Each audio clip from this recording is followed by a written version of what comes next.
ये देखिए अर्हेनियस इक्वेशन का क्वेश्चन है, ठीक है। अर्हेनियस इक्वेशन में 2015 में आया हुआ सीबीएसई में। कहा क्या रहा है, जब सरल क्वेश्चन है आपका, कह रहा है the rate constant of reaction at 500 के। कह रहा है एक रिएक्शन है जिसका रेट कांस्टेंट 500 के एंड 700 के पे वो है 0.02 पर सेकेंड एंड 0.07 पर second respectively. Calculate the value of activation energy. एकदम सरल क्वेश्चन है बेटा जी। करना क्या है आपको, बस ध्यान से देखना है। ये क्या कह रहा है, ये कह रहा है कि रेट कांस्टेंट है रिएक्शन एट, ये जहाँ केल्विन लगा हो, के लिखा हो, उसका मतलब केल्विन लिखा है। केल्विन का मतलब ये टेम्परेचर है। क्या है ये, टेम्परेचर। तो पहला टेम्परेचर है बेटा जी हमारा T1। क्या है जी, T1 500 है तो T1 बोले हम। और बढ़ गया टेम्परेचर तो हम लोग क्या बोलेंगे, T2। हम पता लगा लिए, ठीक है। ये हमारा T1 है और ये हमारा T2 है। और उस समय जो रेट कांस्टेंट है वो क्या है बेटा जी, 0.021। ये है आपका K1। क्या है जी, K1। और 0.07 है आपका K2। सही है। अब आपसे पूछ रहा है एक्टिवेशन एनर्जी बताइए, ठीक है। इस प्रकार का क्वेश्चन लगभग हर साल ही आता है ना, तो बस आपको डिग्री बदलता है, सेम चीज रहता है ये। तो बेटा जी सॉल्व कैसे करेंगे, सबसे पहले आप लिख दीजिए कि क्या क्या आपको दिया हुआ है गिवन में। तो आपने देखा है बेटा जी यहाँ पर दिया हुआ है T1 500 के दिया हुआ है बेटा जी, T2 दिया हुआ है आपका 700 के मतलब केल्विन से है यहाँ पर, ठीक है। यहाँ पर K1 मतलब रेट कांस्टेंट है। क्या है, रेट कांस्टेंट। यहाँ है आपका रेट कांस्टेंट, ठीक है। K1 दिया था जी 0.02 और K2 दिया हुआ है आपका 0.07। पूछ क्या रहा है आपसे, एक्टिवेशन एनर्जी। समझ में आया था ना। अब फार्मूला क्या है जी, अप्लाई करिए फार्मूला। फार्मूला हम लोग सभी जानते हैं, एक्टिवेशन एनर्जी टेम्परेचर और रेट कांस्टेंट में रिलेशन अर्हेनियस ने दिया था। किसने दिया था बेटा जी, अर्हेनियस ने।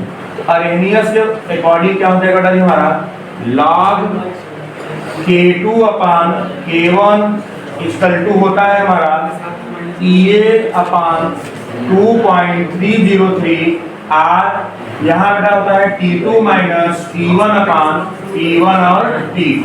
इस फार्मूले में आपको इसको पूरा रख देना है। जब आप वैल्यू पुट करेंगे आराम से आ जाएगा इसका आंसर, ठीक है। वैल्यू पुट करें बेटा जी, log K2 इक्वल टू कितना दिया है बेटा जी 0.07 अपान K1 बराबर दिया है जी 0.02, ठीक है। इक्वल टू EA आपको फाइंड आउट करनी है, EA 2.303। R की वैल्यू आपको दिया है 8.314 और यहाँ पर T2 है आपका 700, T1 है आपका 500 बेटा जी ना। और यहाँ पर आप रखा हो जाएगा 500 इंटू 700, ठीक है। इतना समझ में आया। अब हमें निकालना, अब देखो ना सबसे पहले हम इसको सॉल्व कर लेंगे।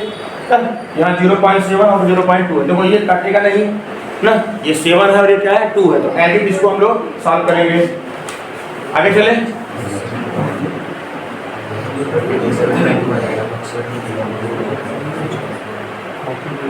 बेटा जी अब मैं डेसिमल को हटा दे रहा हूँ। हमारा वैल्यू क्या आएगा, log 7 माइनस log 2। इसको समझ पा रहे हैं आप, log 7 अपान यहाँ पर 2 है तो log m by n। log m by n का वैल्यू क्या आता है, log m minus log n, आया ना। तो मैं इसको 7 और 2 क्या लिखा, log 7 और माइनस log 2। समझ में आया ये, हाँ ठीक है। अगर बेटा जी यहीं पे अगर ये नंबर ऐसा होता जो कि डिवाइड हो जाता तो हम डिवाइड कर लेते, ये डिवाइड हो नहीं रहा, ऊपर 7 है नीचे 2 है, डिवाइड होगा नहीं, है ना। तो मैं ऐसे लिखूंगा, क्लियर है यहाँ पर, समझ में आया, ठीक है। इक्वल टू बेटा जी अब EA अपान इसकी मल्टीप्लाई अब कर लेते हैं बेटा जी, 19.14 आता है। तो आप ये 19.147 के आसपास इसका आंसर आ जाता है हर बार। हमें याद हो गया है इस चीज़ों की, या आप याद भी रखिएगा कि ये तब फिक्स है ये। तो यहाँ पर कितना है 200 अपान बेटा जी यहाँ हमारा है 7 5 35 और यहाँ 2 0 यहाँ 2 0 कितने जीरो गए 4 0 सही बेटा जी। अब मैंने यहाँ पर 2 0 यहाँ पर कैंसिल कर दिया ठीक है। अब हमारा वैल्यू आएगा जी, अब देखो लाख 7 और लाख 2 की वैल्यू आपको याद है, अगर नहीं याद है तो याद करिएगा, इसको याद रखिएगा, नहीं तो आपके एग्जाम में लगभग दिया ही रहता है। क्लियर हुआ ठीक है। लाख 7 की वैल्यू क्या होती है बेटा जी 0.845 ठीक है, जीरो लगा दीजिए, हम 4 डिजिट रखेंगे, माइनस लाख 2 की वैल्यू आपको याद है 0.3010 सही है ना।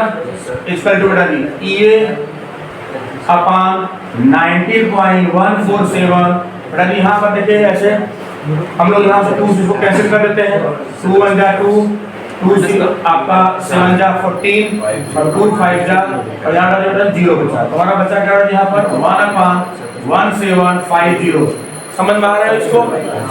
हाँ यार अब हम इसमें से माइनस करते हैं बेटा, हमारा वैल्यू कितना आता है यहाँ पर 0 बेटा जी 4 4 और बेटा जी यहाँ पे कितना आएगा 5। हाँ या ना, इसका बेटा जी ये अपान 19.147 इंटू 1/1750 सही है बेटा जी। अब हमें निकालना क्या है ई ए निकालना है, फाइंड आउट क्या करना है बेटा जी ई ए। तो मैं लिखूंगा यहाँ पर ई ए इक्वल टू क्या हो जाएगा मेरे प्यारे बच्चे, तो आप कहोगे sir e a equal to ये सारा डिजिट इधर चला जाएगा, हो जाएगा 0.5440 इंटू 19.147 इंटू बेटा जी 1750 बेटा जी 1750 समझ में आया, इतना समझ में आया। अब हमको क्या करना है, इसको फाइंड आउट करना है, मल्टीप्लाई करना है ठीक है। इसको आप एग्जाम में क्या करेंगे रफली कर लेंगे कहीं पे ठीक है साइड में। क्लियर हुआ, तो वैल्यू इसका हम लोग फाइंड आउट कर लेते हैं। ई ए क्या आया इसका वैल्यू 18228.07। यहाँ आप लिख के इसको छोड़ मत देना कि यूनिट लिखना है इसका ना कंपलसरी है। तो क्या हुआ जूल पर मोल, एक्टिवेशन एनर्जी है, एनर्जी किस में निकालेंगे जूल में निकालेंगे, और हम लोग यहाँ मोल का टर्म्स हो जाता है ना।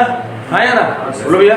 तो हमारा आंसर क्या हुआ E इक्वल टू 18228.07 ठीक है जूल पर मोल। ठीक है इसको सॉल्व कर लिए, तो राइट डाउन